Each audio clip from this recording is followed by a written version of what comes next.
รีวิวสินค้าเนาะเจ้าเนาะของทางหาดตัวนี้จะมีลำโพงตั้งแต่ขนาดใหญ่เนาะเจ้าเป็นตู้เบสและตู้กลางเนาะเจ้าไปถึงลำโพงขนาดรุ่นน้อยเนาะเจ้าแบบตัวนี้แม่นสามารถพกพาแบบไปดิน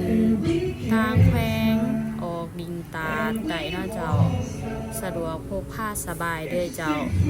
ราคาสบายกระเป๋าเนาะเจ้าเนาะสินค้าเสียงดีเจ้า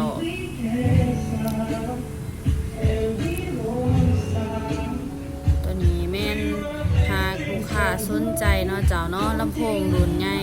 หรือว่ารุ่นน้อยลูกค้าก็สามารถทักหาเบอร์ WhatsApp ทางหาดได้เลยเจ้าตัวนี้บ่มีเฉพาะตั้งแต่ลำโพงเนาะเจ้าทางหารเฮายังมีสูตรเครื่องปรุงเป็นสูตร power amp หรือสูตรพวกเครื่องเหล็กที่ว่าลูกค้าสามารถออกงานได้เลยเจ้าเป็นสูตรไม้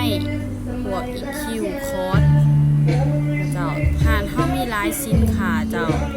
ลูกค้าสนใจสินค้าตัวใดก็ทักหาน้องแอดมินเฮาได้เลยเด้อเจ้าเด้อตัวนี้เครื่องเฮามีพร้อมส่งเจ้าลูกค้าสามารถมาเบิ่งสินค้าตัวจริงได้ที่หาด SP ซาวปากเซ่เจ้าตั้งอยู่ตลาดอยู่ไหนเนาะเจ้าไฟสีแยกไฟแดงหลังจำปาเมืองซ้ำเจ้า